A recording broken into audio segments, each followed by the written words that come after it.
पर लोकसभा चुनाव के लिए समाजवादी पार्टी ने पूरे परिवार को टिकट देकर साफ कर दिया है कि बीजेपी चाहे जितना परिवारवाद का आरोप लगा ले, लेकिन अखिलेश यादव के लिए सबसे बड़ी प्राथमिकता अपना कुनबा ही है। खैर, ये अखिलेश यादव का निजी विषय है, लेकिन टिकट बंटवारे को देखकर ऐसा लगता है कि अखिलेश ने अपने ही कुनबे के साथ खेल कर दिया। जैसे चाचा शिवपाल यादव को बदायूं भेजना गले से नहीं उतरता, क्योंकि उनके लिए इटावा या आजमगढ़ बदायूं से ज्यादा सेफ सीट हो सकती थी, तो वही आजमगढ़ से खुद ना लड़कर धर्मेंद्र यादव को टिकट देना भी चौंकाने वाला है। सवाल उठता है कि आखिर टिकट बंटवारे में ये एक्सपेरिमेंट क्यों किया गया? क्या बीजेपी के मिशन 80 से अखिलेश को भी डर सता रहा है?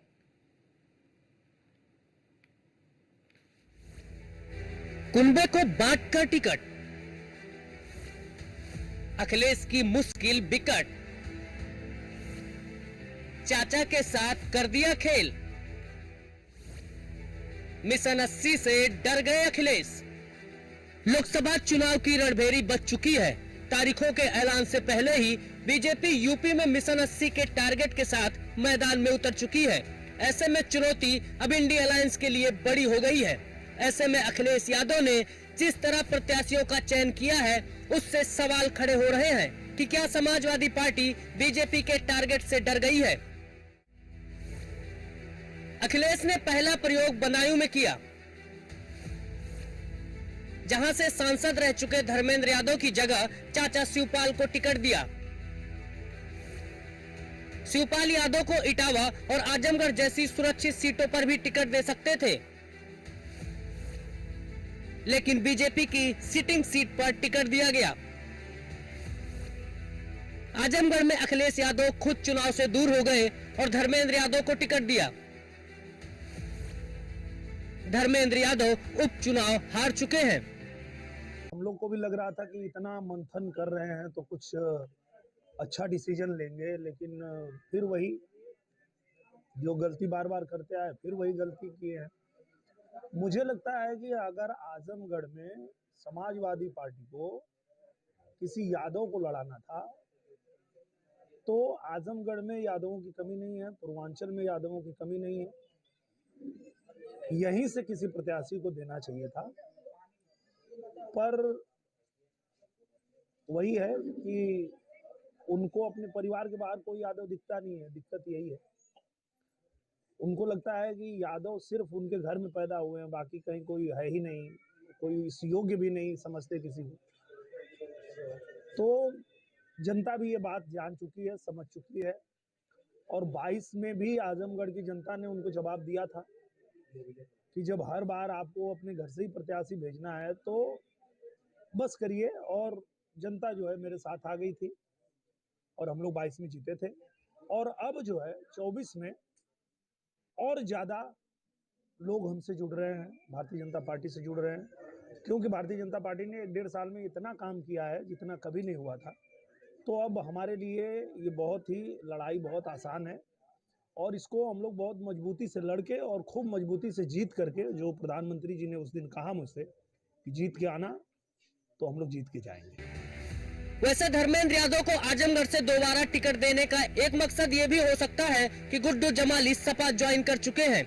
ये वही गुड्डू जमाली हैं जिनकी वजह से ही धर्मेंद्र यादव को उपचुनाव में हार झेलनी पड़ी थी। साल 2022 के उपचुनाव में बीजेपी प्रत्याशी निरहुआ को 3,12,768 वोट मिले, जबकि सपा प्रत्याशी धर्मेंद्र यादव को 3,04,089 वोट मिले। बीएसपी प्रत्याशी के तौर पर गुड्डू जमाली को 2,66,210 वोट मिले, यानी निरहुआ की जीत का अंतर 8,000 के आसपास रहा। मुकुल जी, ये बताइए कि योगी जी और मोदी जी की नीतियों से आप संतुष्ट हैं? बिल्कुल नहीं। इसलिए कि देखिए, मोदी जी 2014 में ये वादा करके आए थे कि अगर हमारी सरकार बनी तो प्रत्येक वर्ष जो है युवाओं को 2 करोड़ नौकरी देंगे। कितने लोगों को नौकरी मिला? वो कहे थे कि अगर हमारी सरकार बनी तो जो इस देश का काला धन है उसको वापस लाएंगे और प्रत्येक नागरिक को 15-15 लाख रुपया देंगे, जो अमित शाह ये कह चुके हैं कि ये तो चुनावी जुमला था। दूसरे, इन्होंने महिलाओं के सम्मान के लिए कहा। आप देखिए कि योगी जी के शहर गोरखपुर में जब युवतियां रोजगार मांगने के लिए आई तो उनको लाठियों से मार के लहूलुहान कर दिया गया। भाई क्या नाम है आपका? जी सद्दाम कुरैशी नाम है मेरा। सदम भाई ये बताइए, मोदी जी और योगी जी की नीतियों से आप संतुष्ट हैं? जी संतुष्ट हैं, बहुत अच्छा काम है। बस ये थोड़ा हिंदू मुस्लिम ये बंद कर दें मोदी जी योगी जी तो बहुत अच्छा रहेगा। अच्छा ये बताइए, अब चुनाव की घोषणा हो गई जैसा कि, और पिछले उपचुनाव में दिनेश जी जीते थे और फिर इस चुनाव में वो खड़े हैं और उनके सामने सपा से धर्मेंद्र यादव ही है, तो क्या ऐसे में दिनेश लाल यादव अपनी जीत को फिर से दोबारा रिपीट कर पाएंगे क्या? आपकी जो लड़ाई है भाईजान टक्कर की लड़ाई है। जी, जी, चाहे जी। बीजेपी जीते, चाहे सपा जीते, चाहे कांग्रेस जीते, उलमा काउंसिल जीते, कोई भी जीते, उलमा काउंसिल जीते, सबकी टक्कर की लड़ाई है। आशीष जी, योगी जी मोदी जी की नीतियों के बारे में क्या कहना चाहेंगे आप? बहुत अच्छी नीतियां हैं इन लोगों की। आप कुछ बताएं। और तमाम गरीबों के लिए जल जीवन शक्ति योजना, उज्ज्वला योजना, तमाम योजनाएं हैं गरीबों के लिए। आपको क्या लगता है कि ये 2022 में जो उपचुनाव हुआ था तो निरहु ने अच्छी जीत दर्ज की, क्या उस जीत को वो रिपीट कर पाएंगे? एकदम रिपीट करेंगे। अच्छा ठीक, धन्यवाद। क्या नाम है भैया आपका? चंदन दुबे। दुबे जी ये बताइए, योगी जी और मोदी जी की नीतियों के बारे में क्या जानते हैं और क्या कहना चाहते हैं? क्या आप उनकी नीतियों से संतुष्ट हैं? संतुष्ट भी है। जी, तो क्यों, मतलब क्या ऐसी नीतियां हैं जो आप जिससे संतुष्ट हैं? जैसे जो कुछ भी है अच्छा है, लेकिन बेरोजगार के मामले में, रोजगार के मामले में सरकार फेल है। जैसे 2022 के लोकसभा के उपचुनाव में दिनेश लाल यादव यहाँ से विजयी रहे और वो बोले कि हमारी दोनों जगह सरकार है, आप हमको जिताइए तो हम कुछ अच्छा करेंगे। क्या वो अच्छा किए 16 महीने में? अच्छा करे या ना करे वोट हम लोगों को भाजपा को देना है तो भाजपा को दे देंगे। मतलब कैंडिडेट से कोई मतलब नहीं, आपको कोई भाजपा मतलब से नहीं, कोई है। मतलब नहीं, कोई मतलब मतलब इस बार भी रिपीट करेगी जीत भाजपा यहाँ से? हम लोग पूरी कोशिश करेंगे कि रिपीट की जाए। हमारे प्रधानमंत्री जी हुए चाहे हमारे मुख्यमंत्री जी हुए, मेन रूप से गरीबों के लिए, निचले वर्ग के लिए जो भी जमीनी स्तर से काम कर रहे हैं उसमें उसका लाभ भी मिल रहा है निचले वर्ग को। और ठीक है, सब कुछ सही चल रहा है, लाइन ऑर्डर भी सही है, सब कुछ सही है। देखिए युवा क्या करेगा? हमारी डबल इंजन की सरकार रोजगार पे विशेष तौर से ध्यान दे रही है और मौका मिलेगा 2024 में तो रोजगार के लिए विकास बढ़ेगा। धन्यवाद। क्या नाम है आपका? नीरज पांडे। पांडे जी ये बताइए, योगी जी और मोदी जी की नीतियों से कितना आप सहमत हैं?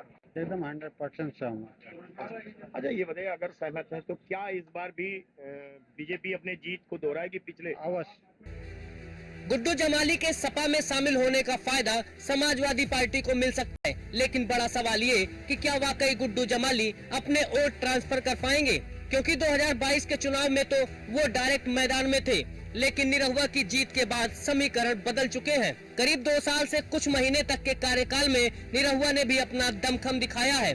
तो क्या यही वजह है कि अखिलेश यादव ने आजमगढ़ से दूरी बनाई है? अगर जीत हुई तो श्रेय उनका होगा, लेकिन अगर परिणाम विपरीत होते हैं तो ठीक राह धर्मेंद्र यादव पर फोड़ा जाएगा। Bureau report, news on India. चलिए इसी के साथ इस बुलेटिन में इतना ही। देश प्रदेश की तमाम बड़ी खबरों के लिए बने रहिए न्यूज़ 1 इंडिया के साथ।